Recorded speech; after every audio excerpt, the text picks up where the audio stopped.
Good morning all. Let's start today's lecture with the Le-Chatelier principle. This is the most important topic of this chapter.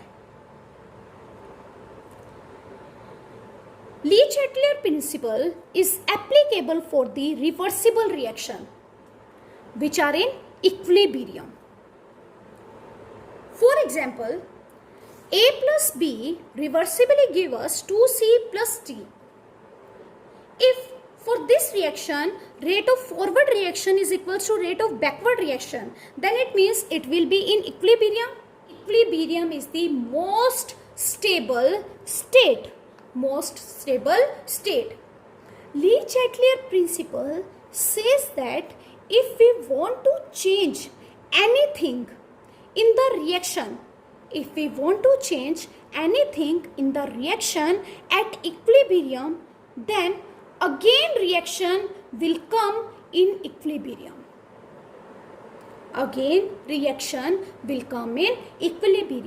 Because it is the most stable state. First of all, let us see the statement of Le-Chatelier principle.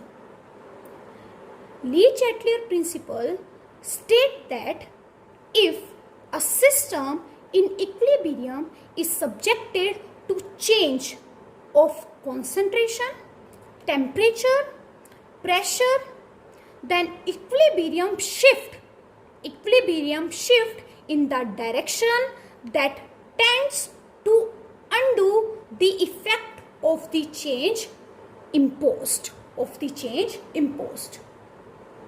Again, it states that if a system in equilibrium is subjected to change of concentration, temperature, pressure, then equilibrium shift in the direction that tends to undo the effect of the change imposed.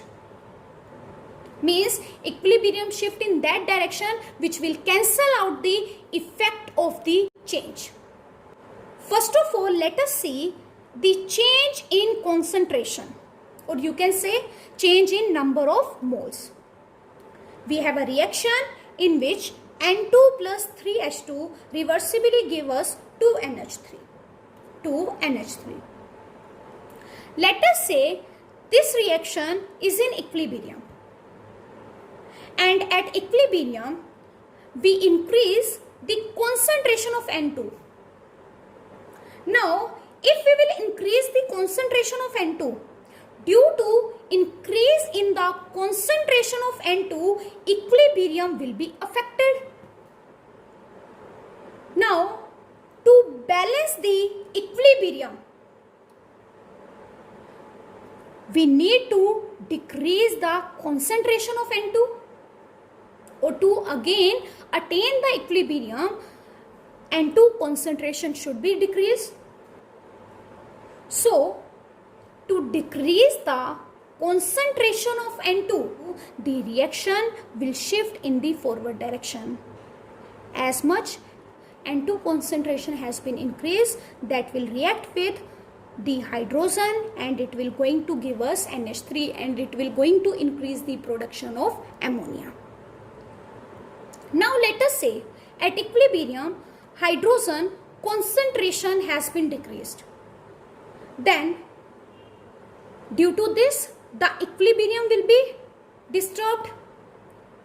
So to again attain the equilibrium, or to undo this effect, the reaction will shift in the backward direction. So overall we can say at equilibrium, if concentration of reactant will increase, then equilibrium will shift in the forward direction. But if the product concentration will increase, then equilibrium will going to shift in the backward direction. Next is change in pressure. Let us say we have a reaction in which N2 and O4 reversibly give us 2NO2. First of all, let us understand the rule. rule for change in pressure is, if pressure is increased, then equilibrium shift to that direction which has lesser number of moles. Which has lesser number of moles. Now let's understand the change of pressure. If in this reaction pressure is increased, then equilibrium will going to shift in that direction which has lesser number of moles. And lesser number of moles who is having, that is N2O4, which means the equilibrium shift in the backward direction. Let us say now we have this reaction in which N2 reacts with 3H2 and reversibly give us 2NH3. In this, if we will increase the pressure, then the equilibrium will shift to that direction which has lesser number of moles, which is in the forward direction. Here number of moles are 4. 1 plus 3 is 4 and here it is 2. So the reaction will shift in the forward direction. Now in this, N2 plus O2 reversibly give us 2NO. If I want to find delta N for this reaction, then it will be 0. So if I will increase the pressure in this case, the equilibrium will not going to shift anywhere because the number of moles are same. So where delta N is equals to 0, pressure has no effect. Pressure has no effect. Next is, in journal, if NP is less than NR, means number of moles of product is less than number of moles of reactant, then increase in pressure favors the forward reaction. If number of moles of product is greater than number of moles of reactant, then increase in pressure favors the backward reaction. Next is change in temperature.